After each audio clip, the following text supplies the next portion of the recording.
아멘. 금년의 마지막 주일입니다. 지난 한 해를 여러분 어떻게 살아오셨습니까? 제 한 해는 대략 결산이 끝났습니다 라고 해서 자기 삶에 대한 어떤 정리가 된 분도 계시겠고요, 아직은 결산 중입니다. 이런 점도 있고 저런 점도 있고 생각하는 분이 있을 거예요. 우리 삶이라는 것을 어떻게 결산할까? 여러 가지 면에서 평가할 영역들이 있죠. 경제적인 면에서 올 한 해 결산은 어떤지, 수입 지출의 관계를 생각할 수 있을 것입니다. 그런가 하면 긴 인생을 살아가면서 내 장단기적 계획을 얼마나 진행하고 충실하게 진행하고 있는가, 그런 점도 평가할 수 있죠. 또 신앙인들은 신앙적인 면에서도 또 점검의 대상이기도 합니다. 나에게 주어진 직분을 얼마나 성실하게 감당했는지, 또 내 안에 주신 하나님의 꿈, 비전들이 있잖아요. 하나님 기쁘시게 할 어떤 신앙적 꿈과 소망을 가지고 계획했던 일들을 얼마나 이뤘는가라고 하는 것도 신앙 안에서 점검할 사항이 될 것입니다. 아마도 각각 결산에 따른 각 사람들의 평가는 다를 수 있겠죠. 왜 그런 차이가 있는 것일까? 왜 그런 차이가 있는 것일까? 이것은 개인이나 기업이나 어떤 조직도 나름대로 목표를 정하고 성공적으로 잘 성취하는 사람이 있는가 하면 그러지 못하고 또 지리멸렬 아주 참 어렵게 되는 경우가 있기도 합니다. 자, 그런 점을 생각하게 하는 책이 있는데, 잘 되는 회사는 분명 따로 있다라는 책이 있습니다. 잘 되는 회사는 분명 따로 있다.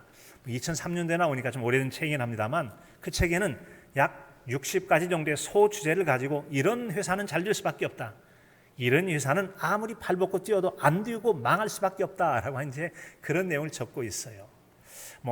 긴 내용 다 말할 수 없는데요, 한두 가지 예를 들자면 이런 내용도 적고 있더라고요. 이를테면 잘 되는 회사는 본업에 충실하다, 그리고 본업에 충실한 그것을 바탕으로 해서 사업을 확장해 간다는 겁니다. 그러나 잘 안 되고 망하는 경우에는 그냥 느낌이나 어떤 감정으로 무턱대고 일을 벌리다가 뒷감당이 안 돼서 망해버리는 수가 있어요. 직원관리 차원에서는 잘 되는 회사는 겉으로 얼마나 막 이렇게 부산하게 왔다 갔다 하느냐가 아니라 자기에게 주어진 직분을 잘 감당하고 어떤 실적을 남기느냐, 이런 사람을 우대하는 회사는 잘 된답니다.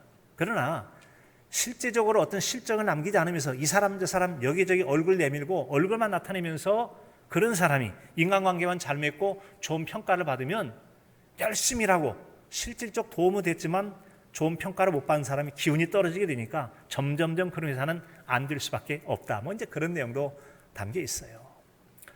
우리가 지난 한 해를 살아오면서 우리 금년도 표어처럼 예수님처럼 하나님이 기쁘시게 하는 삶을 살자라고 하는 나름의 신앙적 목표를 가지고 살아오셨을 것입니다. 과연 어떤 분은 잘했다고 하는 분도 있겠고, 덜 아쉬움 있는 분도 있겠고, 참 그랬었는데 깜빡 잊었다 연말에 다시 한번 보는 분도 계실지도 모르겠습니다. 다 예수님처럼 살기 원하고 또 하나님과 함께하면서 하나님도 우리를 사랑하시고 가까이 해주시는 은혜를 받길 원했을 것입니다. 하지만 살다 보니까 눈앞에 닥친 급한 일들이 너무 많기도 하고, 또 너무 마음을 빼앗아간 일 때문에 시선과 마음을 빼앗겨버리고 하나님께 집중하지 못하고 어느덧 1년을 다 살아온 분도 계실지도 모르겠습니다. 우리가 그런 아쉬움을 다시 한번 돌아보면서, 우리가 신앙인생이란 올해 한 해를 끝나는 게 아니거든요. 그래서 앞으로도 계속 어찌하면 하나님이 기쁘시게 하면 삶을 살아갈까를 다짐해야 되기 때문에 오늘 말씀, 데살로니가 교회 성도들이 어찌해서 주를 기쁘시게 했는지를 살펴봄을 통해서 우리의 믿음을 새롭게 하고 금년도의 아쉬움을 내년에도 이어서 주를 더욱 기쁘시게 하는 성도로 살아가는 저와 여러분이 되시길 진심으로 축복합니다. 자, 여러분, 그럼 데살로니가 교회 성도는 어떤 마음, 어떤 자세를 임했기에 하나님이 기쁘시게 하는 신앙생활을 했을까라는 점이죠. 첫째는 바로 하나님의 뜻을 따라 행하는 일은 결코 헛되지 않는다는 그런 믿음을 가지고 있다는 거죠. 하나님의 뜻을 따라 행하는 결코 헛되지 않는다. 오늘 말씀 1절에 보면, 형제들아 우리가 너희 가운데 들어간 것이 헛되지 않은 줄을 너희가 친히 아나니 라고 말합니다. 바울 사도 일행이 디모데와 실라 더불어서 이 데살로니가 지역에 가게 됐는데, 그 내력을 대략 설명하면 이렇습니다. 바울 사도가 이제 2차 선교 여행을 떠나게 됐는데요, 그것은 바로 로마의 군사 도로를 통해서 가게 되어집니다. 되면 에그나티아 도로라고 하는 것인데, 이것이 저 터키 이스탄불부터 시작해서 로마까지 쫙 아주 잘 군사적 목적으로 잘 닦여진 길인데, 그 길을 중심으로 보물 증각이 되어져요. 그런 여정 가운데 빌립보를 지나서 이제 데살로니가에 이르게 되어지죠. 근데 데살로니가, 이탈리아라는 나라가 있고 그 옆에가 그리스라는 나라가 있습니다. 그리스라는 나라가 있는데, 그리스라는 나라가 주님 탄생 전 한 154년 전에 그리스가 남북으로 쪼개지게 됩니다. 그리고 로마의 통치를 받게 되는데, 북쪽 그리스를 가리켜서 마게도냐라고 해요. 그 마게도냐의 수도는 바로 데살로니가 전서후서 편지에 썼던 데살로니가가 이 마게도냐의 수도예요. 그리고 남쪽 그리스를 가리켜서 아가야라고, 아가야인데, 아가야는 그 유명한 그 수도가 고린도입니다. 우리 고린도전서 후서 있죠. 자, 그런데 이 같은 이 북쪽 교회와 남쪽 교회의 체제는 좀 많이 다릅니다. 좀 달라요. 북쪽에 있는 데살로니가 교회는 굉장히 좋은 소문이 많이 났습니다. 신앙적 좋은 결과도 있고 어려운 사람을 돕기도 하고. 그런데 남쪽은 우리가 잘 아는 것처럼 성령의 은사는 많은데 파당짓고 갈등 있고 문제가 얼마나 많은지, 고린도서 보면 선후서에 이런 문제 좀 고쳐라, 저런 문제 좀 고쳐줘라, 왜 이렇게 파당이 많느냐, 이것 고쳐 저것 고쳐, 긴 성경 가운데 많은 여러 가지 지적사항과 고치라고 하는 내용들이 있는 걸 봐서 고린도 교회가 은세 재주는 많은데 갈등도 많고 파당도 많고 문제도 많고, 여러분 그랬어요. 그런데 이 교회 가운데는 큰 차이가 있습니다. 북쪽 데살로니가에서는 3주밖에 있지 못했어요. 아래쪽에는 3년 반을 있었습니다. 그런데 오래 있는 데는 문제가 많고 짧게밖에 없는 그 교회는 좋은 소문이 나 있더라라고 하는 것, 참 의문부호를 짓고 좀 더 살펴보도록 하겠습니다. 자, 믿음의 사람들은 하나님의 뜻을 따라 행한다고 성경은 말씀하고 있죠. 그렇습니다. 오늘 말씀 보니까 하나님의 뜻을 따라서 행했다. 하나님의 뜻을 따라. 우리가 너에게 들어간 것, 주의 뜻을 따라 들어갔다는 것인데, 이렇게 하나님의 뜻대로 들어갈지라도 때로는 많이 어려움도 있기도 하고, 여러분 여러 가지 장애가 있는 경우도 볼 수 있기도 합니다. 그래서 많은 회방을 당하기도 하고요. 또한 여러분 심지어는 몰입배라고 하는 불량배까지 동원해가지고 회방하는 그런 어려움도 있기도 하는 그런 경우도 있더라는 거죠. 하나님 뜻을 따라서 행하는 것, 그럴지라도 어려움을 느껴져요. 자, 여러분 이러다 보니까 고작 3주밖에 있지 못하고 떠나버린 그곳, 과연 전도한 사람들이 제대로 믿음을 지켜갈 것인가? 3주라 해봐야 겨우 닭이 달걀을 품고 20일 지나면 병아리가 부화되는데, 병아리 깨어난 거 어떻게 살아요? 먹이도 줘야 되죠. 그런 것처럼 이제 막 초신자에 불과한 그 교회 성도들이 어찌 살아갈지 바울 사도로서는 걱정 염려가 많았어요. 그래서 그가 데살로니가에서 남쪽 고린도에 내려온 다음에 여기서 그들의 신앙을 돕기 위해서 보낸 편지가 바로 데살로니가서, 오늘 우리가 읽는 그 내용도 그 안에 포함이 되어 있죠. 자, 이렇게 어려움 가운데 내려왔을 때 고민도 많았습니다. 초신자들 다 신앙 잃어버리면 헛수고하는 거 아니야? 그래서 그들 가운데 때로는 헛되게 느껴질 수 있는 그런 상황이 일어날 수 있다는 거죠. 하나님의 뜻대로 열심히 한다고 해도 이거 실컷 하긴 했지만 헛수고 아니야? 비가 많이 와가지고 뚝을 막으려고 할 때 다 흙이 휩쓸려 가듯이 애쓰고 수고한 전도 아무것도 아닌 거 아니야? 그렇게 느낄지 모르는데 그렇지 않다는 것입니다. 그렇지 않다고 하는 것입니다. 실제로 여러분 그들이 고작 3주밖에 있지 않았는데 데살로니가에서 머무는 동안에 많은 사람들이 우상을 버리게 됩니다. 우상 버리고 예수님 믿기로 해요. 그리고 아주 경건한 사람들과 귀부인에 이르기까지 그 지역에는 많은 사람들이 예수님 믿는 신앙적 성과를 거두게 되어져요. 많은 신앙적 성과를 거뒀어요. 그러니까 지역사회 풍토는 좋지 않지만 짧은 기간 동안에 복음을 증거해서 많은 사람들이 예수님을 믿게 된 좋은 결과를 얻었더라라는 점입니다. 얻었다는 점이죠. 자, 여러분 그렇습니다. 그곳에서 비방도 있고 회방도 많았지만 좋은 결과가 있었다. 혹시 여러분 우리도 힘써 어떤 신앙적 일을 행하게 됐을 때 내가 한 이 일이 혹시 고생만 죽도록 하고 아무런 결과도 없는 거 아니야? 라고 생각하는 혹시 그런 일들을 경험해 본 적이 있습니까? 때로는 그렇게 느낄지 모르지만 하나님과 함께하는 일, 하나님께 맡기신 일이라면 우리 안에서 그 일을 행하도록 마음을 주신 분이 하나님이시라면 반드시 하나님은 끝까지 돌봐주시고 책임져 주실 줄로 믿습니다. 책임져 주시는 믿는 믿음으로 신앙 끝까지 잘 붙들고 나가실 수 있기 바랍니다. 빌립보서 1장 6절에 보면 너희 안에서 착한 일을 시작하신 이가 그리스도 예수의 날까지 이루실 줄 우리가 확신하노라. 아멘. 신앙이란 말이죠. 순간순간 선택이고 어떤 마음을 가지고 그 믿음을 지키냐 하는데 확신을 가지고 이거 하나님 주신 마음이야. 때로는 고난도 있고 회방도 있을지 모르지만 하나님께서 내게 행하라고 맡겨주신 일은 그리스도 예수의 날까지 하나님께서 붙들어 주실 것을 믿어라고 그 믿음을 가지고 하면 좋은 결과를 맺을 수가 있다는 점이죠. 바로 하나님의 기쁨이 되었던 데살로니가 교회는 바로 그런 믿음을 가지고 잘 믿음을 지켜갔다는 것입니다. 두 번째로는 복음을 전하는 동안에 많은 고난과 능욕을 당하기도 하더라라는 점이죠. 많은 고난과 능욕을 당하기도 하더라. 때때로 우린 여러분 신앙적인 갈등과 고민이 있을 때가 있습니다. 이게 정말 하나님의 뜻일까? 하나님의 뜻인 줄 알고 하긴 했는데 일이 턱턱 막히기도 합니다. 어쩜 이렇게 회방꾼들이 많고 장애물이 많이 너무 힘들어서 고통스럽기도 하는 경우가 있기도 하다는 거죠. 우리가 한 가지 기억할 것은 하나님의 뜻대로 행한다고 해서 만사형통하느냐? 결코 그런 것만은 아니라는 거죠. 하나님의 뜻대로 행한 일이라 할지라도 고난도 있고 역경도 있고 힘든 일도 있을 수 있습니다. 힘든 일이 있을 수 있습니다. 이런 그 점을 기억할 필요가 있다는 거죠. 그래서 바울 사도는 그의 믿음의 아들인 디모데에게 보낸 편지 디모데후서 1장에 보면은 너는 복음과 함께 고난을 받으라고 말씀하세요. 복음과 함께 고난을 받으라. 복음을 가지고 있기 때문에 모든 사람 너를 격려하고 칭송하고 협력자가 될 것 같느냐? 그렇지 않아. 회방하는 사람, 시기 비방하는 사람, 이런저런 이유 때문에 복음 가지고 가면 복음 때문에 당하는 어려움까지 있어서 보통 사람보다 더 어려움을 겪는 것이 바로 복음을 가지고 사는 사람이야 라고 하는 거죠. 그래서 복음과 함께 고난을 받으라고도 하는 거죠.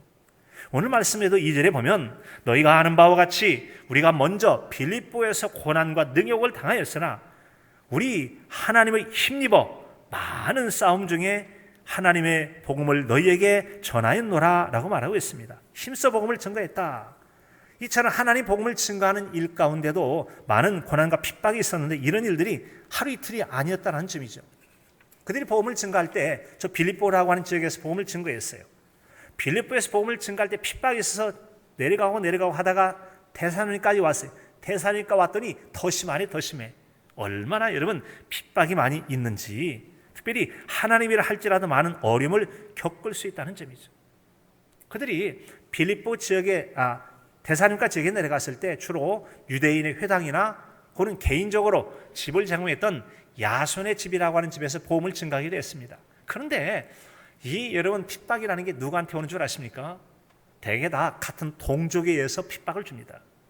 자, 그곳에도 흩어져 살아가고 있던 유대인들이 많이 있었어요. 이를테면 우리도 일제강점기 때, 그런 때나 뭐 6.25 전쟁 그런 때, 특별히 일제강점기 때 우리가 중국으로도 가고 일본으로 가고 또 러시아 사할린 쪽에 가기도 했었잖아요. 그런데 이게 여러분 그런 핍박 때문에 흩어진 그런 상황이 있었는데 유대인들 같은 경우에도 국내에서 신앙생활하다가 예수님 믿는 사람들이 유대인들에서 핍박을 당하니까 이런저런 거 흩어지게 되어집니다. 그러다가 멀리 이 그리스, 북쪽 그리스, 남쪽 그리스까지 그들이 와서 살게 됐던 것이죠. 그런데 이 유럽 전역에 흩어져 있는 유대인들은 한 10명 정도만 모이면 회당을 지어요.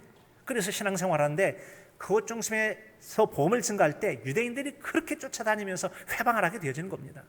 여러분 교회에서도 교회에서 하는 일들을 세상 사람 잘 알지도 못하니까 비방이나 회방을 하지 않습니다. 누가 교회에서 열심히 일하려면 회방을 하죠?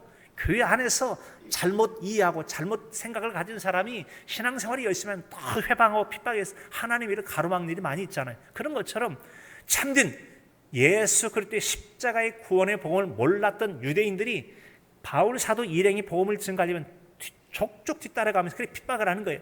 회방을 하는 거 그러는 거예요. 그래서 나중에는 불량배까지 동원에 핍박을 하니까 안 되겠다 싶어서 피난 가고 계속 이동했던 것들이 바로 유대인들의 핍박 때문에 그랬다는 것이죠. 이렇게 해서 우리가 하나님의 일을 뜻대로 hành한다 할지라도 어려움을 겪을 수도 있다는 점이죠. 그걸 감당하고 각오를 하고 하나님의 일을 해야 된다는 겁니다. 믿음의 사람들은 하나님이 힘입어서 그런 어려움을 이겨내야 된다는 점이죠. 이처럼 하나님의 뜻대로 행한이라도 어려울 때 그럼 어떻게 그것을 이겨낼 것인가? 이게 참 중요한데요. 그런 경우가 있을지라도 하나님이 힘입어서 해야 된다라고 하는 것이 아까 그 말씀이었잖아요. 우리가 그리스도를 힘입어 그 일을 감당한다라고 했잖아요. 사랑하는 성도 여러분, 하나님이 힘입어 많은 싸움 중에 하나님의 복음을 너에게 전했다라고 하는 것처럼 어렵고 힘겨울지라도 끝까지 하나님께 붙어있고 하나님께 기도하며 하나님의 위로와 격려와 힘주시는 은혜로 어려움 당한 복음의 일들을 끝까지 잘 승리해가는 저와 여러분의 신앙의 삶이 되실 수 있기를 바랍니다. 특별히 여러분, 데살로니가 지역에 있어서 신앙인들 가운데 겪는 어려움들 중에는 이런 어려움이 있었어요. 이제 불신자들이, 이제 막 예수님 믿기 시작한 사람들이나 또 안 믿는 남편들이 그 아내나 또 주변 사람에게 왜 그 예수님 믿냐고 하면서 핍박하는 사람이 있는가 하면 유대인들 중에도 소수의 사람들이 예수님 믿었습니다. 그랬더니 유대인 공동체를 굉장히 끈끈하게 자기들이 공동체라고 그래서 서로 어울려 사는데 그중에 예수님이 있다 보니까 유대교를 가지고 있던 그 바울 사도 일행을 핍박했던 사람들이 또 새롭게 예수님 믿은 사람은 얼마나 핍박을 하는지 그런저런 일로 많이 어려움을 겪었다는 것이죠. 여러분, 그럴지라도 우리가 하나님의 힘있게 되어지면 어려운 상황들을 놀랍도록 극복하게 해주시고 놀라운 은혜 가운데 참여할 수 있도록 복 내려 주실 줄로 믿습니다. 복 주실 줄로 믿습니다.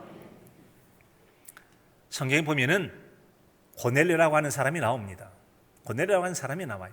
그는 이탈리아의 백부장이다라고 기록이 되어 있는데요. 그가 나중에 놀랍도록 이방인으로서, 즉 유대인이 아닌 사람으로서 세례를 받는, 할례도 받지 않고 세례를 받는 아주 독특한 그런 은혜를 체험하게 된 적이 있습니다. 그는 이탈리아의 백부장이라 100명의 군대를 이끌고 있는 고급 장교에 해당됩니다. 고급 장교로서 신앙생활하는데 그 아주 경건한 사람이었습니다. 경건한 사람은 매일같이 하나님 말씀 묵상하고 기도하면서 어려움 있는 사람을 구제하기도 하는데 아주 좋은 칭찬과 소문이 좋은 사람이었어요. 혼자만이 아니라 오늘날로 말하면 자기 집에 들이는 어떤 일꾼이 있고 옛날로 말하면 노예 같은 종들이 있었단 말이에요. 그런 사람들까지라도 신앙생활을 잘하도록 하는 사람인데 어느 날 이제 아침에 기도하는 중에 묵상 중에 하나님께서 나타나서 말씀하십니다. 너 피장의 집에 있는 시몬 베드로를 데려오라 라고 하는 거예요. 예? 유대인들을 잘 만나주지도 않고 이방인의 집에 들어오지도 않을 텐데 가보라니까 예 알겠습니다.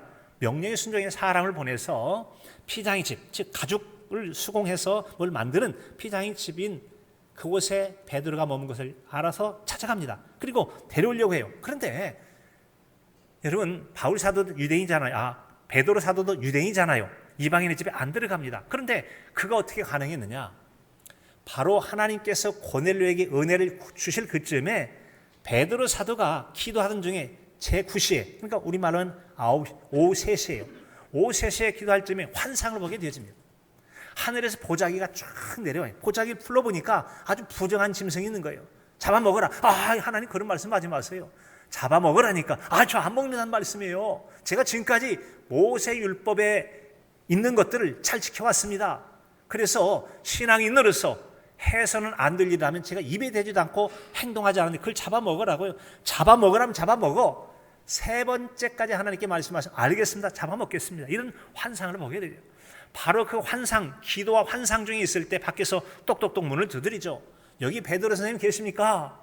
하고 밖에 나가보니까 바로 고넬료가 보냈던 사람을 만나게 돼요. 그래서 내가 그렇지 않아도 가면 안 되는 줄 알고 있지만 가야 된다라고 해서 함께 가게 됩니다. 그래서 그가 바로 고넬료의 집에까지 여러분 가게 되지 않습니까? 그 집에 가게 되어져요. 그래서 그렇게 이제 고넬료를 만나게 되어지는데요. 사실 여러분, 사도행전 10장 28절에 보면은 유대인으로서 이방인과 교제하며 가까이 하는 것이 위법인 줄을 너희와 알거니와, 이건 우리가 위법이다, 유대인으로서 해서는 안 돼라고 하는 불법에 해당되고 그런 줄 죄가 된 줄 알지만 하나님 명령에 따라 가게 되어집니다. 그리고 사도행전 10장 45절에 되어지면 베드로와 함께 온 할례 받은 신자들이 이방인들에게도 성령 부어주심으로 말미암아 놀라니, 아니 우리 할례 받은 유대인만 하나님의 성령 받고 세례 받아야 된 줄 알았더니 저들은 이방인임에도 불구하고 우리와 똑같이 성령님을 받고 성령의 은혜가 나타나는데 어떻게 우리가 이방인이라고 해서 그들이 할례를 주지 않겠느냐라고 하는 이 할례 주는 문제가 나타나게 되었습니다. 사도행전 15장 1절, 사도행전 15장은 우리가 잘 아는 것처럼 사도행전의 예루살렘 공의회가 첫 번째 일어납니다. 사도들과 그들의 장로들, 교회 지도자들이 함께 모여서 회의를 내서 어떤 사람이 구원을 받느냐, 이 구원의 문제에 대해서 논쟁할 때 그 중에 하나 보면 사도행전 15장 1절에 보면은 어떤 사람이, 이 바울 사도가 그 당시에는 안디옥에 머물 때인데 어떤 사람이 예루살렘으로부터 와서 할례를 받지 않으면 구원을 받을 수 없다라고 말하면서 구원 받으려면 할례 받아야 된다라고 그래요. 그것 때문에 논쟁이 됐고 예루살렘 교회 모여서 아주 옥신각신 많은 논쟁을 하다가 구원받는다는 할례 필요 없다. 오직 예수 그리스도를 믿음으로 말미암아 구원받는다는 얘기로 결론을 내리고 할례를 받지 않아도 구원받을 수 있다는 거예요. 그래서 우리와 같이 유대인이 아닌 사람들, 할례를 받지 않은 사람도 세례를 받고 구원받는 은혜의 길이 열리게 된 줄로 믿습니다. 열리게 된 줄로 믿습니다. 그래서 여러분, 유대인만 할례를 받고 세례를 받는다면 그들 어떤 거냐? 유대인들 아브라함의 후손으로서 혈통이 아브라함의 후손이어야 돼요. 모세의 율법을 받은 사람은 철저히 율법을 지키는 사람이라 정통파 유대인이라고 볼 수가 있어요. 그리고 할례를 받을 때만 여러분 그들이 세례를 받는 그런 자격을 갖게 된다면 우리 같으면 해당이 안 되는데 그런 모든 조건을 뛰어넘게 했던 일이 바로 이 이방인 고넬레오 같은 사람들을 통해서 우리에게도 놀라운 역사가 있었던 것. 다시 말씀드리면 하나님과 친밀하게 살아가는 그런 사람들에게 하나님은 이전에 있던 율법을 바꿔서 은혜의 시대를 열어가도록 바꿔서라도 은혜를 베푸시고 그런 은혜 가운데 참여하게 해주시는 하나님이신 줄로 믿습니다. 이런 그래요. 자, 나는 신앙의 여정 가운데 어떤 어려움을 어떻게 이겨내고 있는지 자신 한번 돌아보실 수 있기를 바랍니다. 우리가 신앙생활 때 어려움을 겪기도 하거든요. 어떻게 이겨내고 있는지. 지금 우리는 내년도에 캄보디아에 이제 그 교회 70주년 목표로 해서 기념을 해서 제3교회를 11월 17일 날 헌당 예배 드릴 날을 다 준비해 놨어요. 그래서 1월 10일쯤에 우리가 캄보디아를 가기로 했는데 코로나 바이러스 때문에 뒤로 연기하고 그 계획을 취소를 했어요. 연기를 하게 된 거죠. 갈 수가 없는 상황이에요. 그럼 어떻게 하면 좋죠? 긴 시간 동안 준비도 하고 그래야 되는데 하나님께서 마음을 주셨어요. 그래서 그 현재 있는 협력 선교사에 있는 선교사님들께 부탁을 했죠. 그들에게도 기도하게 하고 준비하게 하면 좋겠습니다. 그래서 제가 11월 10일 날 기도 제목을 그 중에 하나를 준 적도 있었어요. 4가지 기도 제목을 줬는데 그 중에 하나 3번째가 뭐냐면 교회를 건축할 때 그 교회 복로라는 마을인데 복로 마을에 있는 성도님들도 건축에 일정한 헌금을 좀 참여해 주길 부탁을 드립니다. 그리고 여러분들이 헌금을 해야 교회를 사랑하게 되고 교회를 사랑해야 그 교회가 오래도록 잘 살 수 있습니다 라고 했어요. 그랬더니 아니 교회 지어준다고 해서 기대감을 가지고 있으니 우리 보고 참여하라고 해서 실망감이 많이 컸습니다. 그리고 얼마 좀 지난 다음에 그래요, 교회를 지어준다는데 우리도 한번 참여해 봅시다 하고 놀라운 역사가 일어나기 시작합니다. 그리고 여러분 불과 한 달도 지나지 않은 한 달 남짓한 이 기간 동안 하나님께서 놀라운 은혜를 베풀어 주셔서 마침내 그 땅에 땅 기부자가 나타났습니다. 땅 기부자가 나타났습니다. 40m 곱하기 25면 약 1000제곱미터니까 평수가 303평, 300평 넘는 여러분 그 303점 얼마인데 300평 넘는 땅을 기부해서 이 땅만 해도요 우리나라 돈 1,500만 원가량 더 들 수 있는 그런 돈입니다. 적지 않은 돈이에요. 가난한 나라거든요. 그런데 어떻게 된 줄 아십니까? 처음 우리가 교회를 건축해달라고 했던 사람은 그 교회 교감 선생이면서 그 교회 사역자예요. 자기 땅에 건축해주면 얼마 지난 다음에 우리 건물 주라. 절대로 그렇게 못하지 라고 제가 거절을 했어요. 그리고 그런 방식은 안 되고 우리가 그럼 땅을 사서 우리가 하겠다라고 했더니 그러면 그렇게 하자고 했다가 실망하고 어쩌고 했는데 그 과정 가운데 역사를 베푸시기를 하나님께서 이제 이 교회를 건축할 때 우리에게 참여하라고 한국에서 요청을 해봤다. 어찌하면 좋을까 고민하는 중에 그 이야기가 그 작은 가정교회 사람들에게 전해지게 된 겁니다. 그런데 정말 놀랍게도 땅 기부자 우사피어라는 사람이 있어요. 우사피어는 우리나라 외교 공무원, 외무부에서 근무하는 아주 유력한 그 지역에서 성공한 사람이 있어요. 그 사람이 있는데 우리 동네에 교회를 건축한다고 그러면 그 좋은 일하면 내가 자원하겠습니다 해서 자기가 자원해서 기부하겠다고 300평 넘는 땅을 기부를 하게 되어진 겁니다. 그래서 교회 땅이 마련이 되었습니다. 할렐루야, 할렐루야. 여러분 그렇습니다. 여러 장애물들이 있고 어렵다고 생각했음에도 불구하고 놀랍게 하나님 길을 열어주셨어요. 그리고 또한 은혜가 계속되어집니다. 지역 사람들이 어떻게 하면 기왕 세워질 건축할 교회 어떻게 하면 더 좋을까 모여서 기도하고 교회 이름도 지었어요. 교회 이름도 지어서 완전히 불교 국가, 불교가 주를 이룬 그 나라에서 이름을 지었는데 어젯밤에 보내왔는데 뭐라고 보았느냐? 생명구원교회. 같이 해볼까요? 생명구원교회. 생명을 구원하는 교회가 되자. 불교 나라에서 예수 그리스도의 십자가의 복음으로 생명구원하는 교회를 짓자고 해서 그들 이름을 지어서 아주 제가 좋다고 아주 참 좋습니다 라고 얘기했습니다. 그리고 또 시간이 지나면서 그들이 요청을 해왔어요. 어젯밤에 이제 또 이렇게 얘기하기를 그 현지인들의 건물을 피로티 공법으로 건축을 했으면 좋겠습니다. 피로티 공법이란 뭐냐면 혹시 캄보디아 가보시면 잘 아시죠? 기둥 4개를 세워서 조금 빈 공간을 둔 다음에 우리 마치 주차장 있는 것처럼 위에다가 건물을 짓습니다. 여러 가지 이유 때문에 비가 온다든지 무더위, 짐승의 위험, 막기 위해서 높은 곳에 건축을 하는데 이 예배당을 그렇게 지었으면 좋겠습니다 라고 하는 거예요. 그러면 건축비가 많이 들 텐데요. 자기들 또 고민하고 있는데 건축비가 들면 저희도 동참하겠습니다. 우리도 참여하겠습니다. 처음에 얘기했던 것처럼 여러분, 우리는 처음에 기도하고 할 때 땅값을 어떻게 좀 싸게 할까 했는데 땅값은 기부하고 건축 모자라면 내겠다 해서 참여했다는 것입니다. 하나님이 도우시면 장애물도 극복됩니다. 하나님이 도우시면 장애물도 극복이 됩니다. 놀랍게 역사를 해주신 은혜를 볼 수가 있었습니다. 여러분, 그렇습니다. 그래서 우리가 어려움을 당할 때마다 더욱더 주님을 주목해야 돼요. 히브리서 12장 2절에 보면 믿음의 주요 또 온전케 하시는 인 예수를 바라보자. 그는 앞에 있는 기쁨을 위하여 십자가를 참으사 부끄러움을 개의치 아니하시더니 하나님 보좌 우편에 앉으셨느니라. 하나님 기쁘시게 하는 목표를 가지고 어려움을 당할지라도 그 기쁨을 바라보면서 나아가면 해결하는 길을 열어주시다는 거죠. 지금 우리는 그런 일들을 보고 있지 않습니까? 자, 데살로니가 교회가 어떻게 하나님을 기쁘시게 했느냐? 세 번째는 복음 전파는 사람이 아닌 하나님을 기쁘시게 하는 목표를 가지고 해야 된다는 거죠. 사람을 좋게 하랴, 하나님을 좋게 하랴. 당연히 하나님을 좋게 해야 되지. 그런 내용이 바로 4절 말씀이에요. 오직 하나님께 옳게 여기심을 입어 복음을 위탁받았으니 우리가 이와 같이 말하면 사람을 기쁘게 하려 함이 아니요 오직 우리 마음을 감찰하시는 하나님을 기쁘시게 하려 함이라. 아멘. 우리가 주님의 일을 행할 때 사람 몇 사람 기분 좋게 하고 누구 비유 맞추려고 하는 건 안 되죠. 이것이 사람을 좋게 하랴, 하나님을 좋게 하랴, 하나님이 기쁘시게 하는가, 사람 몇몇 사람 만족을 하는 것인가. 우리는 하나님의 기쁨을 구하는 하나님의 일꾼으로 신실한 신앙인으로 살아가야 될 줄로 믿습니다. 그들은 바로 하나님의 일은 하나님의 옳게 여기심을 여기는 것을 우선해서 했다고 하는 점이죠. 만약에 우리가 그렇게 하지 않으면 하나님께 나를 마지막 날 내가 너를 모른다라고 말씀하실지도 몰라요. 유대인들이 바울 사도 일행을 핍박했던 건 하나님 뜻을 생각하지 않고 그들이 잘못된 율법에 매여서 그런 사람들이 있었습니다. 특별히 마태복음 7장에 보게 되지만 여러분, 하나님 뜻대로 행하지 않으면 모른다. 우리가 주의 이름으로 귀신을 쫓아내며 선지자 노릇하고 많은 권능을 행했다 할지라도 하나님의 뜻대로 행하지 않은 자 모른다라고 말씀하고, 우리는 언제나 하나님의 뜻이 하늘에서 이루어진 것처럼 땅에서 이루어지도록 하나님 뜻을 먼저 구하고 행하는 우리 모두여야 될 줄로 믿습니다.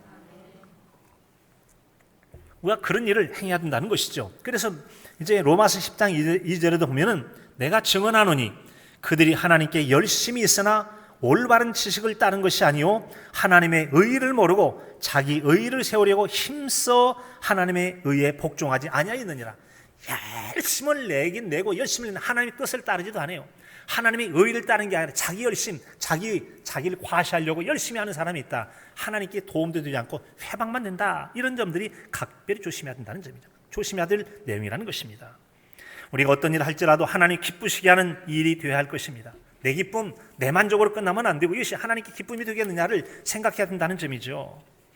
우리가 잘 아는 누가복음 10장 17절에 보면은 예수님 보냄받고 나갔던 70인의 제자들이 열심히 전도를 하고 돌아옵니다. 와, 그런데 놀라운 역사가 있었어요. 그들이 복음을 전가할 때 주님의 이름인 귀신들이 항복하고 놀라운 일이 있었습니다. 병자가 막 고쳐져요. 보고했어요. 너무 행복했어요. 아마도 자기가 예수님 믿고 주님의 이름으로 귀신 쫓겨나가는 것은 굉장히 대단한 일로 여겨졌던지 자랑을 했을 때 우리 주님께서 말씀하시잖아요. 사탄이 하늘로부터 번개같이 떨어진 거 나도 다 봤다, 알아. 그런데 있잖아, 귀신들이 항복하는 것을 기뻐하지 말고 너희 이름이 하늘에 기록된 것을 기뻐하라. 우리가 기뻐하는 것이 하나님의 기쁨이 될 수 있느냐? 그럴 수도 있지만 아닐 수 있다는 거죠. 하나님 기뻐하시는 건 따로 있다는 것이죠. 아무리 사람들의 칭송을 받고 대단해 보여도 하나님 나라의 이름이 생명체에 기록되지 않으면 뜻대로 행하지 않은 것 천국 못 가게 된다는 거죠. 중요한 것은 얼마나 알아주고 내 마음의 만족감이 있느냐가 아니라 하나님이 기뻐하신 뜻에 맞느냐가 더 중요하다는 것. 그럴 때 비로소 하나님께 영광을 받으신다는 겁니다. 내가 신앙인으로 행동하는 일들은 하나님 기쁘시게 하는 것인가 아닌가를 한번 돌아보시고, 그렇게 잘 해왔는데 돌아보시기 바랍니다. 우리가 하나님 기쁘시게 하는 일들은 참으로 많이 있어요. 전도하는 일을 비롯해서 구제하고 사는 나누는 거 많이 있는데 그 중에 하나는 신실하게 주의 말씀을 묵상하고 교제하는 것도 하나님 기뻐하시는 일 중에 하나예요. 제가 잘 아는 한 성도님이 있습니다. 그분은 평소에 지인들과 함께 성경을 묵상하고 나누는 걸 그 큐티 나눔이라고 하는데요. 묵상하고 이렇게 서로 나눔을 했대요. 그렇게 이제 얼마 동안 교제 관계를 이어왔는데 그 중에 한 사람이 사업이 좀 잘 되고 또 어떤 한 사람이 꼭 필요했던 모양이에요. 함께 일할 동역자가 필요했던 겁니다. 그런 적이 맞아. 지금 나와 함께 이 신앙 묵상을 하고 있는 그분이네 라고 생각해서 그 성도님께 연락을 했어요. 좋은 조건으로 집이나 자녀 교육에 대한 또 생활에 필요한 부분들을 제공해 주겠다고 하는 어찌 보면 예상보다 더 약간 정말 이런 좋은 조건을 받고 가도 괜찮아 의심이 될 정도로 좋은 조건을 제시해 주더라는 것이죠. 근데 이분이 그동안 그분들과 교제할 때 내가 이분과 잘 사귀면 나한테 뭐 도움이 될까 전혀 생각이 없어. 오직 자신의 신앙을 견고하게 하고 은혜를 나누기 위해서 신앙 나눔을 하기만 한 것뿐인데 이렇게 좋은 만남이 제공됐더라라고 하는 것이죠. 이처럼 여러분 우리가 하나님을 기쁘시게 하면은 하나님께서 함께 하시며 선한 길로 은혜를 베풀어 주시기도 하시는 하나님이 되시는 줄로 믿습니다. 어떤 사람은 자신이 목적을 이용하려고 다른 사람이 가까이 하고 이용하려고 노력해도 일이 안 되는 경우가 있어요. 그런가 하면 전혀 그런 목적이 아니지만 신실하게 주님을 가까이 할 때 하나님께서 그를 사랑하시고 사랑하는 자에게 복을 주셔서 순전한 믿음의 은혜를 베풀어 주십니다. 이것이 바로 잠언 8장 17절 내용이 아니에요. 나를 사랑하는 자들이 나의 사랑을 입으며 간절히 나를 찾는 자가 나를 만나리라. 만나주신다는 것이죠. 이처럼 하나님 말이죠. 사랑하는 자에게 좋은 것 주시길 원하고 좋은 걸 주시길 원하는 하나님께서 그분과 친밀하게 사는 사람에게 은혜를 베풀어 주신다는 겁니다. 그래서 시편 73편 28절에도 하나님을 가까이 함이 내게 복이라. 같이 해볼까요? 하나님께 가까이 함이 내게 복이라. 아멘. 예수님께서 그런 인생 사셨잖아요. 우리 금년에 여러분 요한복음 8장 29절 나를 보내신 이가 나와 함께 계시도다. 내가 항상 그의 기뻐하신 일 행함으로 나를 혼자 두지 아니하셨느니라. 그렇습니다. 하나님 가만 안 두고요 복되게 해주신다는 것입니다. 우린 여러분 본성 따라 살아갑니다. 급한 일, 내가 좋아하는 것, 눈앞에 닥친 일 그렇게 살아가요. 목표 따라 살아가요. 그래서 대부분의 사람들이 당장 그런 삶을 살아가는 것이 우리 인생 아닙니까? 그럴지라도 하나님은 우리가 결코 하나님 앞에 어쩌면 하나님께 영광을 구할 것인가, 하나님 기쁘시게 할 거라는 하나님의 형상 따라 지은 존귀한 우리가 귀한 삶을 살기를 바라신다는 것이죠. 우리는 끝까지 귀한 사명 가지고 살아가실 수 있기를 바랍니다. 늘 아쉬움 남는 인생이지만 언제라도 우리는 하나님 기쁘시게 하는 삶을 살 때 잘 산 인생을 잘했다, 착하고 충성된 종이라는 하늘의 큰 상급을 예비해 주실 줄로 믿습니다. 예비해 주실 줄로 믿습니다. 그럼 데살로니가전 4장 1절에 보면은 하나님을 기쁘시게 할 수 있는지 우리에게 배웠다면서 그런 일에 더욱 많이 힘쓰라라고, 더욱 많이 힘쓰라. 금년에 표어를 삼았던 그 마음을 품고서 예수님처럼 어찌하면 하나님 기쁘시게 할까? 앞으로도 잊지 않고 복된 삶을 잘 살아가심으로 하나님께 받을 복을 풍성히 예배하는 영적으로 부유한 자로 사시는 저와 여러분의 삶이 되실 수 있기를 간절함으로 축복합니다. 하나님, 세상에 할 일과 염려할 일 많지만 예수님처럼 항상 하나님께서 기뻐하시는 삶을 사는 삶을 통해서 하늘의 큰 복도 예배하는 복 있는 신앙인생 살게 하여 주시옵소서. 예수 그리스도의 이름으로 기도하옵나이다. 아멘.